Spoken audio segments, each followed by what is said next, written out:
Hi guys, welcome back. It's again extremely late in the night. My lights are gonna keep changing because my house is probably haunted. Don't mind me. But I was saying again, it's pretty late at night and I'm sleepy as hell. But I had a few nightmares and I woke up and I was like, let's have some Maggie. Can you see it? Wait. I can't even put my hand towards it for it to be able to focus.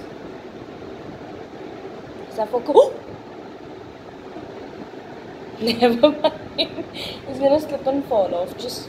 I made myself some Maggie and I eat with chopsticks because I feel fancy knowing that I can use chopsticks and a lot of people around me can't. It's just superiority complexes do a thing, yeah. I'm kind of feeling bored. I have been reading this book by Cassandra Clare called The Chain of Gold. And it's nice. I am planning on doing a review thing on it, but I'm kind of bored at the moment where it's just getting a bit too much for my sleepy brain to comprehend. Right after waking up from nightmares, reading a book which has too many characters for you to remember that you literally have to make a family tree out of it.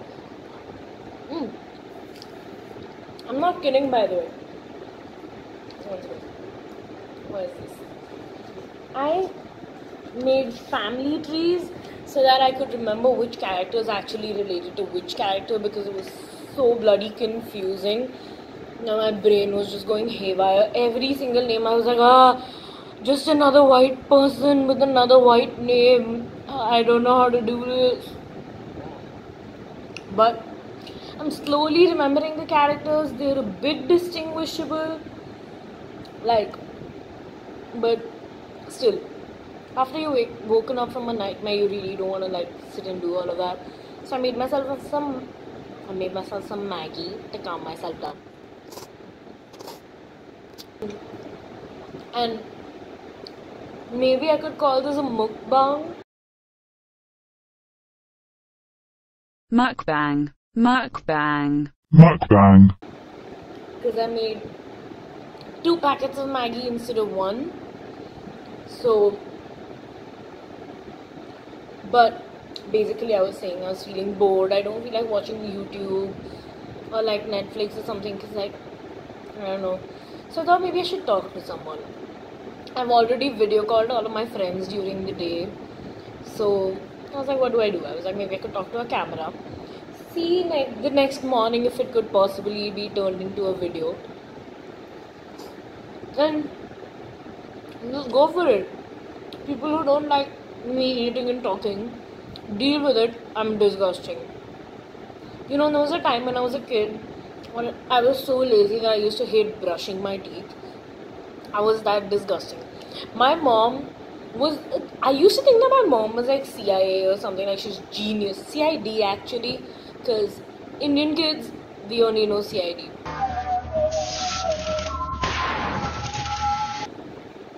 But I used to think my mom was a genius because she could tell whether I brushed or not. And I always used to be like, how do you even do that?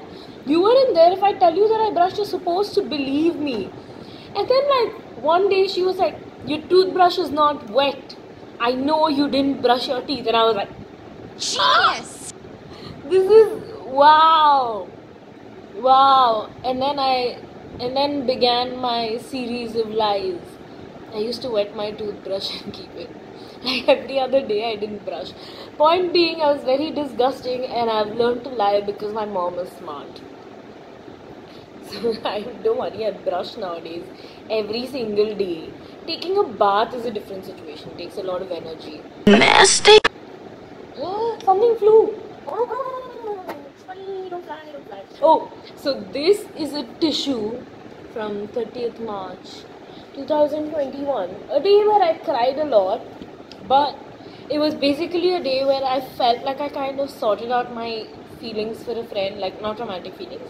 We were having a lot of friendship problems, and I really felt like I finally sorted it out in terms of, I don't know, I felt at peace. I didn't feel angry, I didn't feel I didn't feel much after that. I was very hurt by something that he'd said, and that just made me feel a bit distant. But except for that, I feel like we're still really good friends, and I won't be hurt anymore. You know? I know it's very vague because I can't go into details because, like, my own privacy matters to me.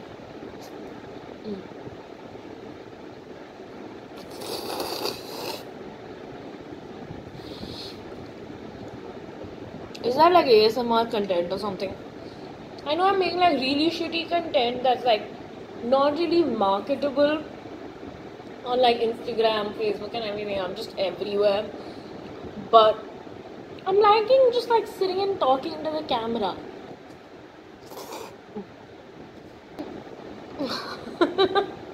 Hate my hair.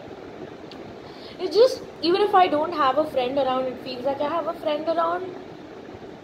Even if no one wants to watch this, even if I get 8 views, 18 views, 0 views, it's fine. Because like this night where I needed someone, I was there for myself, which I think is really nice. I need to learn how to be there for myself. Now, there were so many times where I was really sad, like 3 o'clock in the night, crying, being like, I shouldn't call anyone because I'm gonna hurt them, things like that. Like, I don't want to ask for help at 3 o'clock in the morning and awaken someone. But luckily I had friends around me who, like, even if they heard like a tiny bit of a missed call, they'd be like, oh shit, she in trouble, dude, we're gonna be there for her. Like, Prerna sat with me inside a bathroom. So we had like common bathrooms in our college, and one of them, it was clean that day. Luckily I was sitting inside and crying, and she came at 3 o'clock, sat with me, helped me calm down, and like sang songs with me. I think they were mostly Imagine Dragon and Taylor Swift songs. So, but she calmed me down. It was really sweet. I was saying, luckily I have friends who made me feel less guilty about asking for help. I still have issues. Like, if I ask one of my friends like Shanky for help, I still feel kind of uncomfortable because I guess I'm not used to asking for help, or I feel embarrassed that I even need to ask help. Like, recently there was a point where I literally, like, my body was feeling so heavy that I didn't want to even move my arms and legs, and it was hurting to even do that. So he came over because my entire family was out for dinner. I was having a migraine also, but basically they were all out for dinner, and he came over, and it kind of felt like I was being babysat. I was having a babysitting session where I was the baby. And I was feeling very uncomfortable because that's what it felt like, that I had to be taken care of. But I think there shouldn't be a shame attached to being taken care of. Everyone should be able to rely on other people and seek like help from each other. I think that's the point of human connection. Like, not to go meta or anything, because I really don't mean it in a meta sense. Because in a meta sense, it's more about power and how human beings are just like. I was saying that luckily I have friends who made me feel less guilty. Like, I obviously don't call like my Prerna at 3 o'clock being like, hey, do you need help? But I still can text them being like, are you free? I can text Shraddha, another one of my college friends, being like, hey, are you free? She lives in a different country, so when it's around 3, it's not that late for her. So I can just be like, hey, I need someone. Can you be there for me? Even if we haven't talked for ages and I'm just like calling her up because I need help, I don't feel as much guilt as I would with a lot of other people, because they made sure that I felt comfortable about it, which is an insane thing. Like, it's just one of the sweetest things, you know. I was so uncomfortable with myself for such a long time, and then these people came along. Making me realize that, oh, I feel like crying. Making me realize that it's okay to be myself. Like, a lot of other people do that as well. For some reason, my friends have this magical ability, which, like, I was talking to one of my friends about it, where, like, there is no facade for me. You know, I can be myself, whether I'm angry, whether I'm upset, whether I'm happy. I don't feel like I need to reach up to their expectations that I'm enough, which is very rare. Because I know my family loves me a lot, and you know, they're doing a lot to understand the person that I've become after college, that there is a lot of stuff that's happening. I don't even know if someone would understand this if they saw this video out of a lot of context, but basically, after you go to college, you do change a lot as a person, right? The friends you make at college know you as the newest version of yourself right after you come back from college, but your family doesn't. They need time to adjust, especially when you're quarantined together. And my family has tried so hard, they've been so kind as to trying to understand me. I know that they faltered a lot, I've faltered a lot, because I'm very different from my typical family. But they've all been really nice to me. But still, you know, there is this thing, there's an expectation to be more like them that I put up on myself. Why am I stopping mid-sentence to eat Maggie? I have no idea.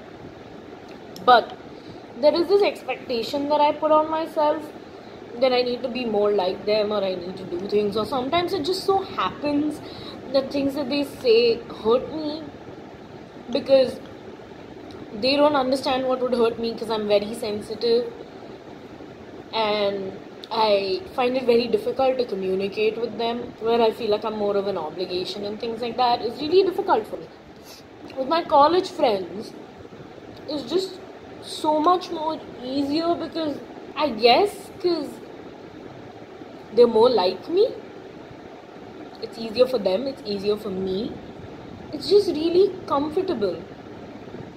I can be myself, I can have the stupidest humor that I have, which by the way, my humor is really bad. Like imagine this is Earth, this is humor level that people have. They have good humor level. I'm like down below where the camera can't see me, probably below the ground as well. Like below the actual ground that's there here, like, you know? I'm just really grateful for the people that I have in my life. Like, I don't think I express that enough to my family at least, but I'm really grateful for them, especially my mom, because we have personalities that are really alike. So you know, really alike personalities do tend to clash. Not that we have a lot of fights or anything, but if I'm struggling through something and stuff like that, it's difficult for her to be there for me because sometimes things that she say makes it worse. It's not like it's her fault or something, it's just I kind of think a lot. Like I overthink about what she said and I make it worse in my head. And so my mom, being the kind soul that she is trying really hard to be there for me, and me being the stupid person that I am, is not okay. I'm not gonna call myself stupid because my friends watch this and oh my god, they are teaching me to be more kind to myself. Not like teaching, but they do point out when I'm not kind to myself and being like, hey, don't do that to yourself, it's very unfair.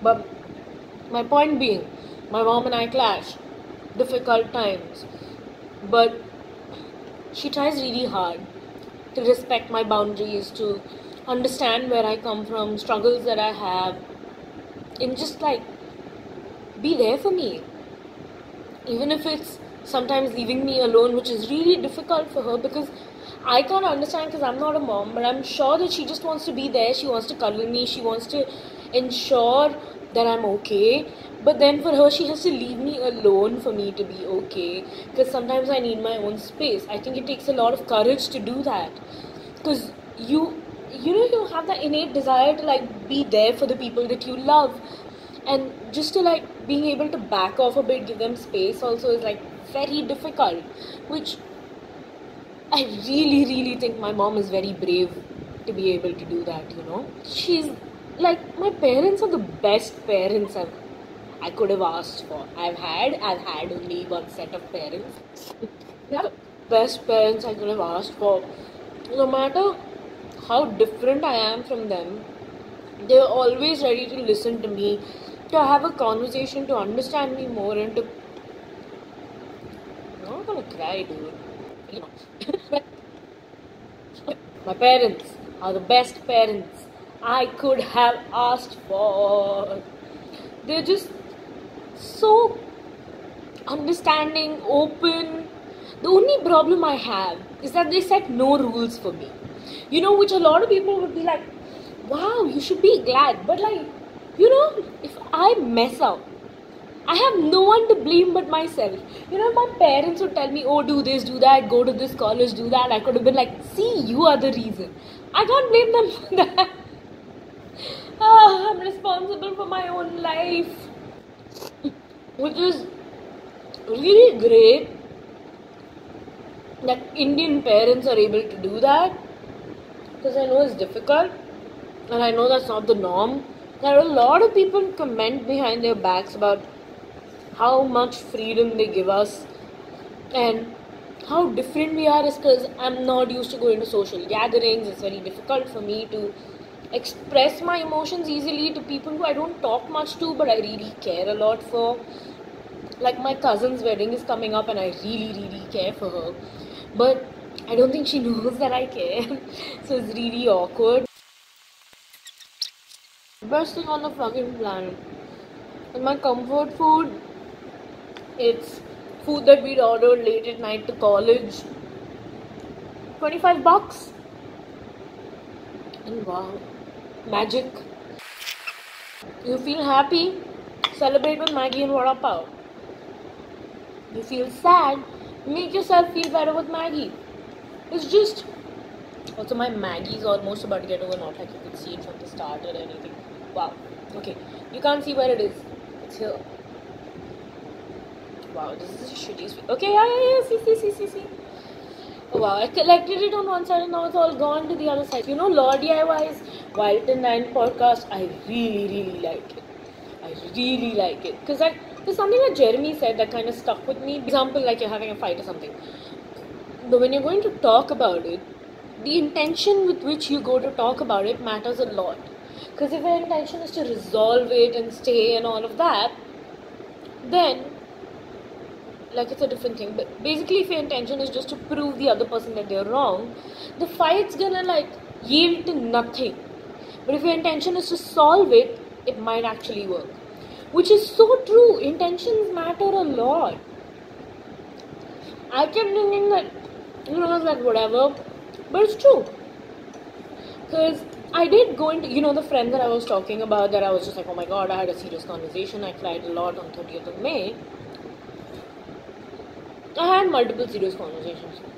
One, where I wanted to end our friendship. Because I thought that they had extremely different expectations from our friendship. And that it would be difficult on both of us to continue the friendship, Maybe the mature thing is to kind of see, not like end our friendship, but kind of see more like acquaintances. And just like be nice to each other when we meet each other because we have common friends and stuff like that. But not be as close as we are right now.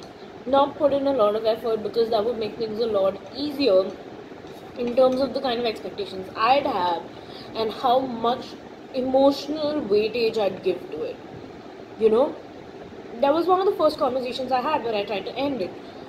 That went nowhere, believe me.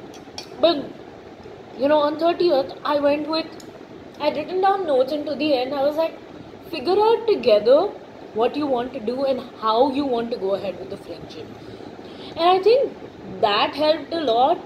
We're still not at a point where we know what exactly the fuck we're doing.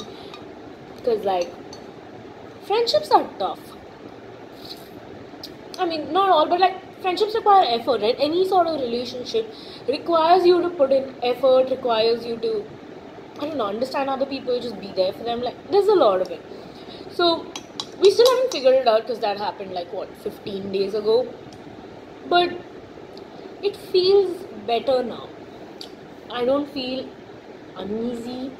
I do feel distant, but I feel nice.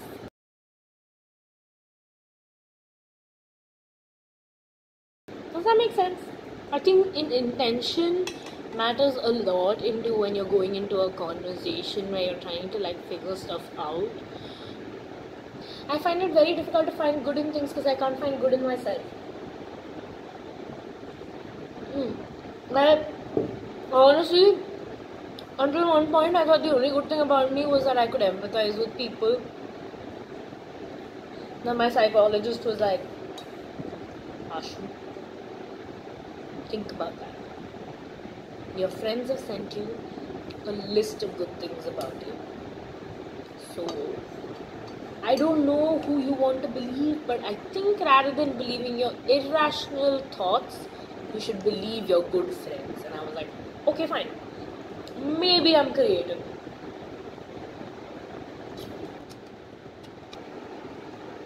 Okay. Thanks for watching. Please comment down below if you feel anything about this video. Don't text me on WhatsApp saying that, hey, I liked your video. I want engagement, okay? Do that for me. Like my video, subscribe to my channel, share it to other people. I want 1,000 subscribers so that I can monetize this shit. You know? Like, I want money. Doesn't everyone? It's okay if you can't give it to me. It's fine. I know finding 1,000 people is really difficult. I wish I could make like bot accounts to subscribe to me. But like, that's too troublesome. So I'd rather like, and also like I wouldn't feel proud of myself. That's cheating.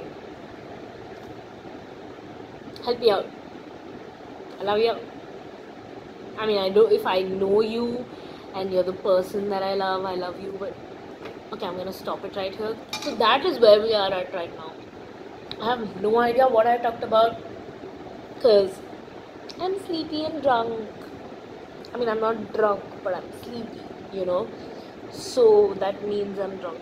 Should I just put drunk on all of these titles? But like, if someone from my society watches it and they're like, oh my god, this, you know, they might complain to my dad being like, oh, your daughter's drunk. But I also feel like everyone drinks under like hidden these things. Even if you're like Jen and you're like, no, I'm very strict. I'm sure they had a phase. I mean, I'm not drinking. I'm sleepy, but oh my god, me telling that so many times makes me feel guilty. Do I even care? Yes, I do. I don't know why, but I'm feeling kind of dizzy and sleepy. So, I think that's it for today. I really don't want to go over this footage to edit it. Damn it! Why do I film things for 28 minutes, 11 seconds, 12 seconds, 13 seconds?